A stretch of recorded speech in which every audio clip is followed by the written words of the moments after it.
Good morning, Hank. It's Tuesday. I really liked your video on Friday. I thought you did a great job explaining Facebook's IPO and why stock markets are so important, but then at the end of the video you said this. The company that gives me a free service that I use and have never and will never pay for is somehow worth $100 billion.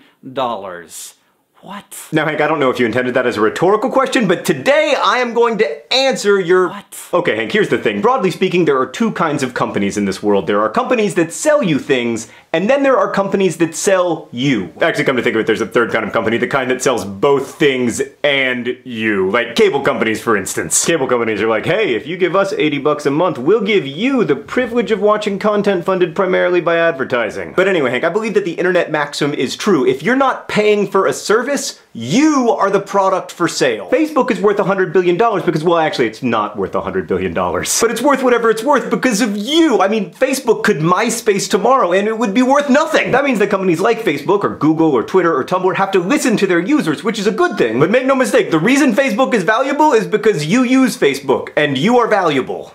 I mean, you in particular, Hank, but also other people. The stuff that you upload to Facebook, whether it's wall posts or photographs or videos, is valuable because it brings other people into the site to look at that stuff, and then they in turn upload their stuff, which brings yet more people into the site, and everything that you upload helps Facebook know more about you, which in turn allows Facebook to know what you are tempted to buy and encourage you to buy it. Now, Hank, I know that you, like everyone on the planet, will insist that you don't even look at ads, and you'll insist that you aren't even conscious of what's getting hawked over there or possibly over there. Damn you, spatial intelligence. And you'll inevitably believe that you get the better end of the bargain because, of course, you get the thing you want for free and the ad has no effect on you. Well, Hank, let me just point out that A, that is exactly what advertisers want you to think. And B, corporations actually have a really good idea of how advertisements affect your behavior. In fact, there are many thousands of people who are working full-time to make sure that the ads you see are worth more than they cost. To put it succinctly, almost by definition, advertisers buy you for less than you're worth. I mean, Hank, corporations spent $498 billion on advertising last year, and you may think that that advertising doesn't affect your behavior, but there is $500 billion that says otherwise. You and I and anyone who uses Facebook or Twitter or Google or Angry Birds has agreed to be commodified. I'm not saying that's a bad decision, but it is a decision, and it's one that should be made thoughtfully and consciously. Hank, we've never been totally comfortable with ads, but it's always felt like the best solution to allow us to make the stuff that we like with people we like. But I don't know, Nerdfighters, I'm interested in hearing your thoughts on this. Should Chrysler and super PACs and scammy online dating sites fund Nerdfighteria? And should we be okay with being the product? I look forward to continuing that conversation in comments. Hank, thanks for teaching me what an IPO is. DFTBA, I will see you on Friday.